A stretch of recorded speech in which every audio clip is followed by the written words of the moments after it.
Securing a VPN applies at the planning and implementation stages, as well as how clients use the VPN itself. On the VPN client side, one configuration we should think about is disallowing saved VPN credentials. In this day and age, that is especially important when we talk about lost, stolen, or compromised mobile devices. And if VPN credentials are remembered, then gaining access to a mobile device, if that gets done by a malicious user, they can then get into the VPN and access many other items they otherwise wouldn't be able to get into if the VPN client credentials had not been saved. There's also offline password cracking tools that can be used on a device where VPN credentials have been saved. So depending on the VPN client and whether or not it secures saved credentials would determine how vulnerable an issue this really is. We then have to think about the corporate VPN acceptable use policy, as well as any documentation about how to use the VPN. This would normally be part of new hires, employee onboarding, in other words, to make sure that people know what is acceptable and what is not in terms of use of this IT asset, and also how to use it through the documentation. We should also consider VPN as well as web browser fingerprinting or identification. For instance, the fact that a VPN is being used can indirectly be detected. And this is because of the IP address that it will look like transmissions are coming from. So when we go through a VPN, the transmission is encrypted or protected through the VPN tunnel, but then it gets decrypted on the end of the VPN tunnel. And so it looks like the traffic potentially is coming from that VPN device. Now I say potentially, it depends on the specific configuration of the VPN solution.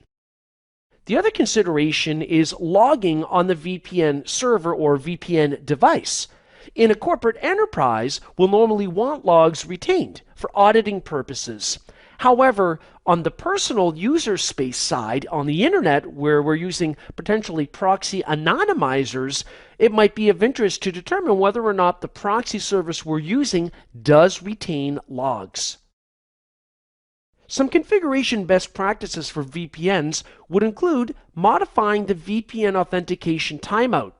Now, I'm not suggesting that should be increased or decreased. It really depends on the specific solution and the average network speed. So we might want to make sure that we don't have too long of an authentication timeout so that users will know right away if they have to try to re-enter a password or a code from a device like a key fob. Multi-factor authentication ideally should be used at all times with every IT solution and not just VPNs.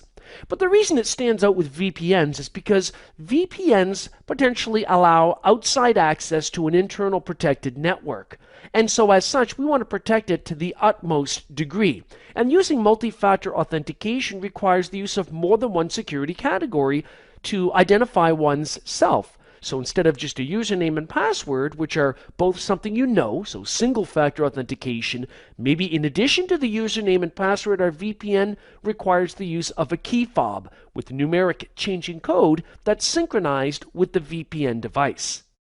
The next configuration setting should be to enable account lockout so that after too many subsequent incorrect login attempts, the account is locked out. And those specific values will determine on the environment because it needs to align with enterprise security policy. We should never stick with the default settings for any type of configuration, whether it's a Windows or a Linux host or a mobile device or a website or in this case, a VPN. So we should always change default settings to make it harder for it to be compromised. In this day and age, many people on the internet personally use personal VPN anonymizer solutions. For example, kids at school might use a VPN app on their smartphone so that they can still connect to Facebook even though the firewall at school might prevent that type of connectivity. By using a personal VPN anonymizer app, what is really happening in that case is the traffic is being tunneled to a server elsewhere, and from that other location, the connection, in our case, to Facebook, is what's being made, and it would be allowed at that other location. Man-in-the-middle attacks are certainly not specific to VPNs, but they do apply. Man-in-the-middle attacks are often referred to as MITM attacks, where the attacker intercepts and then modifies data between two communicating parties. Now, in the case of a VPN concentrator or server will expose the original packet after it gets decrypted, after having traversed through the tunnel. So in other words, data is protected only within the VPN tunnel. Of course, we could use alternative solutions beyond the VPN device to secure network traffic in the corporate enterprise, or even on a home network. For example, we might configure IPsec. IPsec is often used with the Layer 2 tunneling protocol or L2TP VPN, but it can be used by itself simply on a local area network without a VPN to secure traffic. And it can be done, for example, by configuring Encapsulating Security Payload or ESP. In the case of a Windows environment, this is configured in the Windows Firewall tool, which means in an Active Directory environment, it can be centrally configured using group policy and then applied to all domain computers.